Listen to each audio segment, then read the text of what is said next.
अस्सलाम वालेकुम व्यूअर्स, मैं हूं मोहम्मद ताहिर और बायोलॉजी के एक और लेक्चर के साथ हाजिर हुआ हूं। और आज के इस लेक्चर में हम बात करेंगे फंजाई अडाप्टेशंस के बारे में। और अगर आप लोगों ने अभी तक मेरा यूट्यूब चैनल सब्सक्राइब नहीं किया तो सब्सक्राइब करें और मौजूद बेल आइकन को प्रेस करें ताकि हर आने वाली न्यू वीडियो आप तक पहुंच सके। आज के इस लेक्चर में हम बात करते हैं फंजाई अडाप्टेशंस के बारे में। अब किसी भी इन्वायरमेंट में किसी भी जगह पर रहने वाले किसी भी ऑर्गेनिज्म को वहाँ पे मौजूद जो कंडीशंस होती हैं उनको अडाप्ट करना पड़ता है अपने जिंदा रहने के लिए। वहाँ पे मौजूद जो सूरत हाल होती है उसी के अंदर ढलना पड़ता है, वहाँ पे अपने अंदर चेंजेस लानी पड़ती हैं वहाँ पे सक्सेसफुल होने के लिए। तो आज इस तरह हम बात करते हैं फंजाई की अडाप्टेशन के बारे में कि फंजाई ने किस तरह से खुद को अडाप्ट किया कि वो ज़मीन के ऊपर रह सके। जो सबसे पहली अडाप्टेशन की उसने स्पोर प्रोड्यूस किए जो कि एसेक्सुअल रिप्रोडक्शन के अंदर इस्तेमाल होते हैं कि स्पोर की मदद से वो नया ऑर्गेनिज्म पैदा कर सकते हैं। अब स्पोर की जो स्टोरी है वो रिसेंटली प्रीवियस लेक्चर्स में हमने पढ़ी है। ये फिजियोलॉजिकल चेंज है, फिजिकल चेंज है। इसमें यही होता है कि स्पोर एक हार्ड कवरिंग के अंदर बंद होता है और जब सूटेबल इन्वायरमेंट मिलता है तो उस इन्वायरमेंट के अंदर वो स्पोर ब्रस्ट कर जाता है, फट जाता है और वहां से एक नया ऑर्गेनिज्म प्रोड्यूस होता है। एसेक्सुअल रिप्रोडक्शन के अंदर ये मेथड आता है। ये फंजाई की फर्स्ट अडाप्टेशन थी इस जमीन के ऊपर, अर्थ के ऊपर रहने के लिए। नेक्स्ट की बात करते हैं तो वो भी एसेक्सुअल रिप्रोडक्शन का ही एक तरीका है, वो है बडिंग। अब ये भी एक फिजिकल चेंज है कि फंजाई ने अपने अंदर फिजियोलॉजिकल, अगर फिजिकल देखें तो फिजिकल चेंजेस उसके अंदर आई हैं। उसने क्या किया है कि बडिंग स्टार्ट की है। अगर हम बडिंग की बात करते हैं तो बडिंग भी एक एसेक्सुअल रिप्रोडक्शन का मेथड है जिसके जरिए एक बर्ड के जरिए पूरा ऑर्गेनिज्म प्रोड्यूस होता है।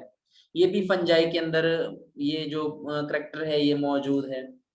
अगर नेक्स्ट अडाप्टेशन की बात करते हैं जो बहुत ही यूनिक है वो ये है कि जो फंजाई के सेल वॉल होते हैं वो काइटन से मिलके बनी होती हैं। Cell wall made of chiton.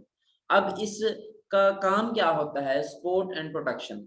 ये भी फिजिकल चेंज है। इनफैक्ट इसकी वजह ये होती है कि फंजाई को हार्श इन्वायरमेंट में रहना पड़ता है तो इसके सेल को प्रोटेक्शन चाहिए होती है, सपोर्ट चाहिए होती है और वो काइटन ही प्रोवाइड करता है। तो अगर हम देखते हैं तो दूसरे ऑर्गेनिज्म के जो सेल वॉल होते हैं लाइक प्लांट, उसके अंदर सेलुलोज की बनी होती है।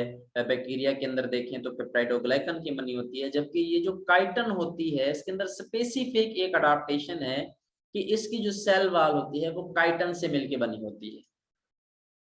अगर हम सेल वॉल के स्ट्रक्चर की बात करते हैं तो यहाँ पे हमें नजर आ रहा है, स्पेक्टोरल व्यू में आप देख सकते हैं कि किस तरह से इनकी जो सेल वॉल होती है वो बनी होती है। ये मैनोप्रोटीन्स हैं, यहाँ पे आपको नजर आ रहे हैं। ये मेम्ब्रेन प्रोटीन है यहाँ पे, और ये काइटन मौजूद है यहाँ पे आइडेंटिफाई की हुई है।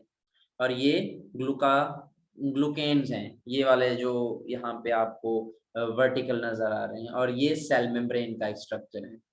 तो सेल मेम्ब्रेन के ऊपर जो सेल वॉल है इसका जो मेन कंपोनेंट है वो काइटन है। अब नेक्स्ट अडाप्टेशन क्या है, able to digest food outside the body by secreting digestive enzyme and then absorb the nutrients. अब ये बहुत अहम खसूसियात जो फंजाई ने अडॉप्ट की है वो ये है कि फंजाई अपनी बॉडी से बाहर एंजाइम क्या करता है, सेक्रेट करता है, डाइजेस्टिव एंजाइम सेक्रेट करता है, रिलीज करता है। अब वो एंजाइम क्या करते हैं, वो एंजाइम जाकर बाहर जो मौजूद वेस्ट मटेरियल होता है या ये कह सकते हैं कि जो डिकम्पोजेबल मटेरियल होता है उसको डाइजेस्ट कर देता है, उसके अंदर ब्रेक डाउन स्टार्ट कर देता है। अब वो एंजाइम ब्रेक डाउन जो ही करता है तो जो मैक्रो मॉलिक्यूल होते हैं वो माइक्रो में कन्वर्ट हो जाते हैं और जो एक कम्पैक्ट स्ट्रक्चर होती है वो टूट जाती है, वो पॉलीमर मोनोमर में कन्वर्ट हो जाते हैं। अब जब ये डाइजेस्टिव एंजाइम अपना काम कर चुके होते हैं तो फिर ये फंजाई क्या करता है कि अपनी जो रिक्वायर फूड होती है उसको अब्जॉर्ब कर लेता है। एक तो ये होता है कि जो वेस्ट मटेरियल होता है उसको सिंपली इन ऑर्गेनिक कंपाउंड्स के अंदर डिकम्पोज कर दिया जाता है, तोड़ दिया जाता है, और जो रिक्वायर्ड न्यूट्रिएंट्स होते हैं उनको फंजाई अब्जॉर्ब कर लेता है, फंगस अब्जॉर्ब कर लेता है। अगर हम इस चेंज को देखें तो ये भी फिजियोलॉजिकल चेंज ही है, कि ये भी उसके अंदर फिजिकल चेंज ही अक्कर होता है। Thanks for watching. उम्मीद है कि आपको अडॉप्टेशन ऑफ फंजाई समझ आ गई होगी।